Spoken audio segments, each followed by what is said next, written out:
Hello friends, how are you? I hope all is well with you. First of all, I would like to welcome all of you in my YouTube channel. सबसे पहले आप सभी का मेरे YouTube channel में बहुत बहुत स्वागत है। My name is Shiv Sharma. I am an English trainer and motivational speaker.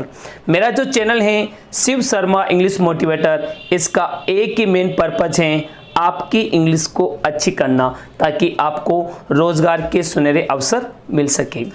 आज हम एक नया टॉपिक लेके आए हैं और ये टॉपिक हम स्टार्ट करने जा रहे हैं। मैंने देखा है कि बहुत सारे लोग ऐसे हैं जो स्टेज पर बोलने से घबराते हैं, तो हम टॉपिक लेके आए हैं इंग्लिश प्रेजेंटेशन, स्पीच कि स्टेज के ऊपर हम किस प्रकार से अपना प्रेजेंटेशन देते हैं और कैसे हम अपना स्पीच देते हैं। स्टेज के ऊपर जाने से पहले जब भी हम प्रेजेंटेशन देते हैं, स्पीच देते हैं, तो कुछ बातों का हमें ध्यान रखना चाहिए।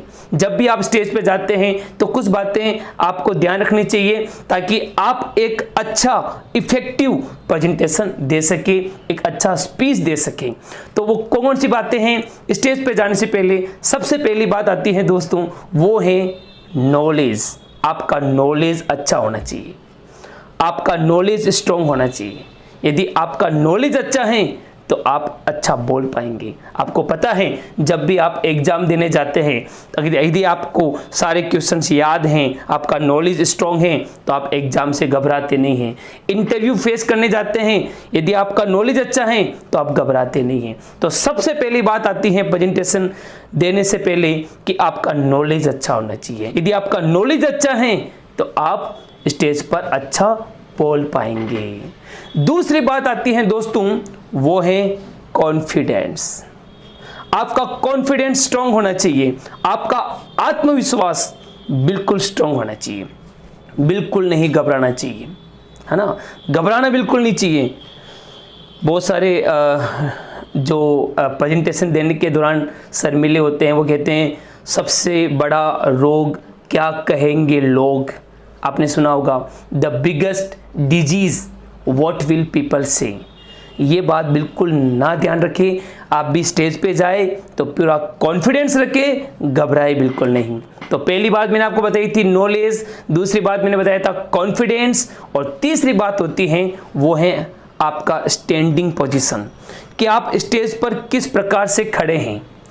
कहें तो आपका बॉडी लैंग्वेज कैसा दिखाई दे रहा है, आपका हैंड्स मूविंग कैसा है, आपके लेग्स कैसे मूव कर रहे हैं, आप किस तरह से खड़े हैं, आपका स्टैंडिंग पोजीशन पूरा अच्छा होना चाहिए, इफेक्टिव होना चाहिए। तो ये तीसरी बात होती है आपकी स्टैंडिंग पोजीशन, जिसमें हम कह सकते हैं आपका जो बॉडी लैंग्वेज है, आपका मूविंग, आपके जेस्चर्स, आपके जो हाव भाव हैं वो अच्छे होने चाहिए।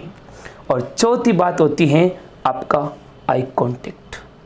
जब भी आप स्टेज पर खड़े हैं तो आपका आई कॉन्टेक्ट अच्छा होना चाहिए। आपको पता है जब भी आप स्टेज पर खड़े होते हैं, सारे ऑडियंस सिर्फ आपको देखते हैं। आप तो सबको देख रहे हैं, लेकिन सारे ऑडियंस जो है वो आपको देख रहे हैं। आप स्पेशल बन जाते हैं। तो आपका जो आई कॉन्टेक्ट है बहुत सभी के साथ समान होना चाहिए। ऐसे नहीं घबराहट की तरह नीचे देख रहे हो, ऊपर देख रहे हो, नहीं, सामने देखना चाहिए। इसके अलावा जो चार बातें मैंने आपको बताई, पांचवी जो मोस्ट इंपॉर्टेंट बात है वो ये है स्माइलिंग फेस। जब भी आप स्टेज पे जाते हैं तो मुस्कुराते रहो, बिल्कुल मुस्कुराते रहो, वेट स्माइल। हमेशा कीप स्माइल के साथ आपको प्रेजेंटेशन देना चाहिए। जब भी आप कुछ बोलने जा रहे हो तो पहले मुस्कुराइए, हल्का सा स्माइल पास कीजिए, तो ऑडियंस को अच्छा लगे कि हाँ कितना अच्छा आदमी है। ओके, उसके अलावा जो 6 पॉइंट होता है जो आपको मैं बताना चाहूँगा वो है आपका ड्रेस कोड, कि ड्रेस कोड भी अच्छा होना चाहिए दोस्तों। जितना अच्छा आपका ड्रेस कोड होगा उतना आपके अंदर कॉन्फिडेंस आएगा। होता ना दोस्तों कि जब भी आप फटे कपड़े पहनते हैं तो आपको लगता है कि कोई आपको ना देखे, लेकिन जब आप अच्छे कपड़े पहनते हैं तो आपको लगा कि सब आपको देखे। तो आपका ड्रेस कोड अच्छा होना चाहिए। 7 पॉइंट जो हैं, 7 और लास्ट पॉइंट जो है वो आपको मैं बताना चाहूँगा, वो ये है अवॉइड रॉन्ग कमेंट्स। जब भी आप स्टेज पे जाते हैं तो बहुत सारे ऑडियंस होते हैं, उनमें से कुछ 1-2 ऑडियंस ऐसे होते हैं जो आपको पसंद नहीं करते हैं, उन पे ध्यान मत दीजिए, अवॉइड कीजिए। और कूल माइंड, इसी में अवॉइड करते हुए क्या रहना चाहिए, कूल माइंड रहना चाहिए। तो ये कुछ बातें मैंने आपको बताई हैं। जब भी आप प्रेजेंटेशन देते हैं तो इन 7 पॉइंट्स का आप विशेष ध्यान दें। रिमाइंड कर रहा हूं वापिस, फर्स्ट क्या आया बताया? फर्स्ट है नॉलेज, आपका नॉलेज अच्छा होना चाहिए। सेकंड आपका कॉन्फिडेंस, कॉन्फिडेंस स्ट्रांग होना चाहिए। और थर्ड पॉइंट क्या बताया था?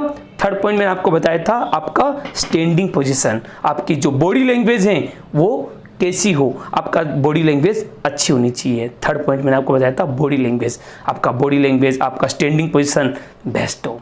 और फोर्थ पॉइंट में मैंने आपको बताया था आपका आई कांटेक्ट, आपका आई कांटेक्ट जो है वो सभी को देखना चाहिए, बिल्कुल सभी देखें, आपका आई कांटेक्ट बेस्ट हो।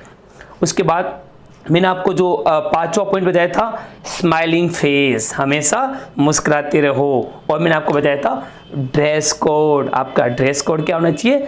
A1 होना चाहिए। और लास्ट में मैंने आपको बताया था avoid any comments, cool mind. तो ये प्रेजेंटेशन देते हुए ये 7 पॉइंट्स को आपको हमेशा याद रखना चाहिए। इस प्रकार से आप अपना स्पीच दे सकते हैं। तो दोस्तों मैंने आपको सिखाया है स्पीच देना। आपको क्या करना है? आपको एक काम करना है दोस्तों, यदि आप वास्तव में इंग्लिश सीखना चाहते हैं तो आपको वैल्यू ऑफ टाइम के ऊपर अपना एक वीडियो तैयार करना है और उस वीडियो को आपको मुझे ये व्हाट्सएप नंबर है उस पे भेजना है। मैं चेक करूंगा दोस्तों कि आपने कैसे अपना प्रेजेंटेशन दिया है, आप किस तरह से दे रहे हैं। जो मैंने 7 बातें बताई हैं उनको फॉलो करना है और वैल्यू ऑफ टाइम के ऊपर आपको एक अच्छा स्पीच देकर, अच्छा वीडियो बनाकर आपको मुझे भेजना है और मैं उसको चेक करूंगा और मैं उस पर रिमार्क्स करूंगा कि आपने कैसे बोलना है। तो मुझे उम्मीद है, I hope you like this video, मुझे उम्मीद है आपको ये वीडियो बहुत अच्छा लगा होगा।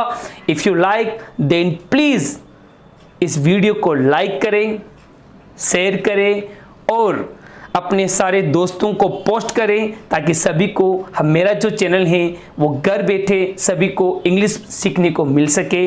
और यदि आप मेरे चैनल पे नए हैं, अगर यदि आपने मेरे चैनल को सब्सक्राइब नहीं किया है तो सब्सक्राइब कर लीजिए अभी, और जो बेल आइकॉन है उसको प्रेस कीजिए। बहुत जल्दी मैं अगला टॉपिक लेके आ रहा हूँ। Thanks for listening my video, bye bye and keep smiling.